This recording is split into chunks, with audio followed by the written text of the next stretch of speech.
कहते हैं पहाड़ों वाली माता वैष्णो देवी सबकी मुरादें पूरी करती हैं। उसके दरबार में जो कोई भक्त सच्चे दिल से जाता है उसकी हर मुराद पूरी होती है। ऐसा ही सच्चा दरबार है श्री माता वैष्णो देवी का। माता का बुलावा आने पर भक्त किसी न किसी बहाने से उसके दरबार तक पहुंच जाता है।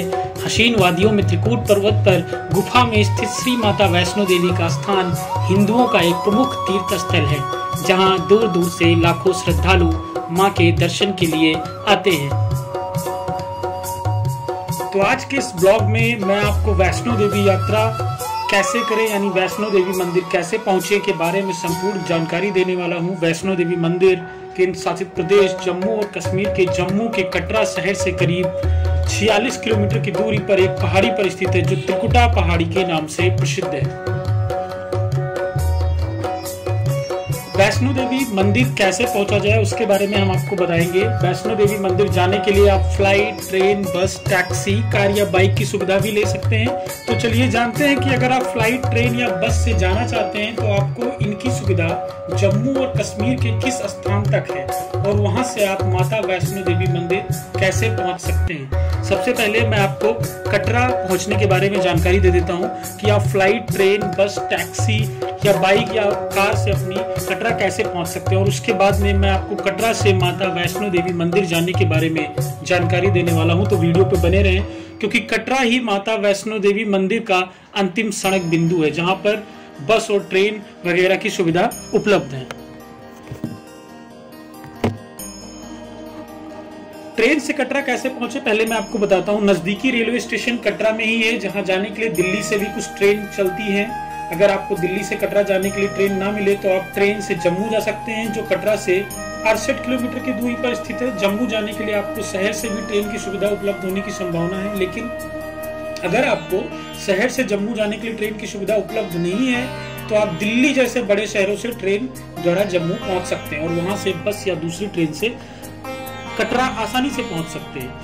वहीं अगर आप हवाई जहाज से यात्रा कर रहे हैं तो निकटतम हवाई अड्डा पठानकोट है, लेकिन यहाँ पर कुछ ही फ्लाइट आ पाती है। इसलिए अगर आपको फ्लाइट से वैष्णो देवी मंदिर जाने के लिए पठानकोट का टिकट नहीं मिलता है तो आप फ्लाइट से चंडीगढ़ या अमृतसर जाएं और वहां से ट्रेन या बस से कटरा पहुंच सकते हैं, जो वैष्णो देवी मंदिर का नजदीकी शहर है।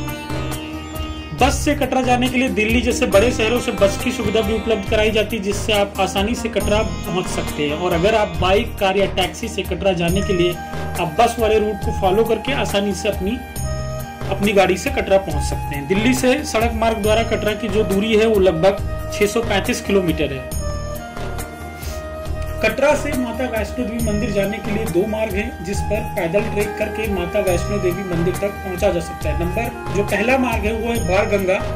कटरा से बाणगंगा की दूरी तकरीबन 4 किलोमीटर है, जहां जाने के लिए टैक्सी की सुविधा उपलब्ध कराई जाती है। बाणगंगा में स्नान करके और माता के प्राचीन चरण पादुका के दर्शन करने के बाद आप भवन, माता वैष्णो देवी मंदिर के स्थान को भवन के नाम से जाना जाता है, वहां की चढ़ाई शुरू कर सकते हैं, जो करीब 12 किलोमीटर की चढ़ाई होती है। बाणगंगा से भवन की चढ़ाई को पूरा करने के लिए घोड़ा, खच्चर, पालकी आदि की सुविधा उपलब्ध कराई जाती है। घोड़ा और खच्चर का किराया तकरीबन 1200 रुपए तथा पालकी का किराया लगभग 3000 लगता है। ये किराया सीजन के अनुसार कम ज्यादा होता रहता है। बाणगंगा से भवन की चढ़ाई लगभग 12 किलोमीटर है, जिसे आप पैदल ट्रैक करके या घोड़ा, खच्चर या पालकी की सवारी करके पूरा कर सकते हैं। कटरा से दूसरा जो मार्ग है वो तारकोट से है। कटरा से तारकोट की दूरी तकरीबन 3.5 किलोमीटर है, जहां से भवन यानी माता वैष्णो देवी मंदिर की चढ़ाई शुरू होती है। कटरा से तारकोट जाने के लिए टैक्सी की सुविधा उपलब्ध कराई जाती है और तारकोट से भवन तक पैदल चढ़ाई करके जाना पड़ता है। तारकोट वाले मार्ग पर घोड़ा, खच्चर और पालकी की सुविधा उपलब्ध नहीं कराई जाती, क्योंकि ये मार्ग सिर्फ पैदल तीर्थ यात्रियों के लिए ही बनाया गया है। वहीं तारकोट से जो भवन की चढ़ाई लगभग 14 किलोमीटर है, जो बाणगंगा वाले सड़क मार्ग की अपेक्षा 2 किलोमीटर ज्यादा है।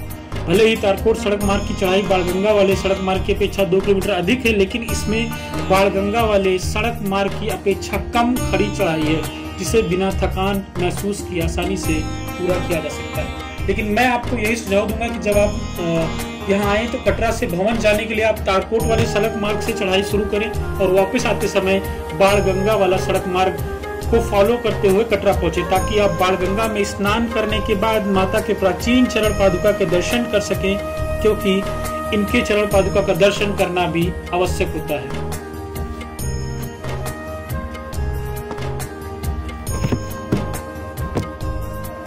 वहीं वैष्णो देवी मंदिर में भी भक्तों की संख्या में काफी गिरावट आई है। हालांकि मंदिर को दर्शन के लिए बंद नहीं किया गया था, लेकिन जहां आम दिनों में 20 से 25 हजार श्रद्धालु प्रतिदिन आते थे, वहीं कोरोना के दौरान इनकी संख्या 50 से 100 के बीच आ गई थी। अब स्थिति में सुधार होने पर श्रद्धालुओं की संख्या तेजी से बढ़ रही है।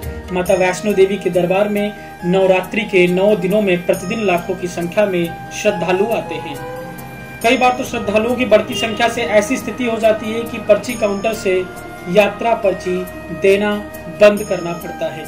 एक प्रसिद्ध प्राचीन मान्यता के अनुसार माता वैष्णो के परम भक्त श्रीधर की भक्ति से प्रसन्न होकर मां ने उसकी लाज रखी और दुनिया को अपने अस्तित्व का प्रमाण दिया।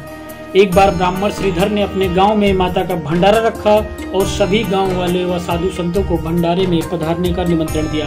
पहली बार तो गांव वालों को विश्वास ही नहीं हुआ कि निर्धन श्रीधर भंडारा कर रहा है। अपने भक्त श्रीधर की लाज रखने के लिए मां वैष्णो देवी कन्या का रूप धारण करके भंडारे में आई।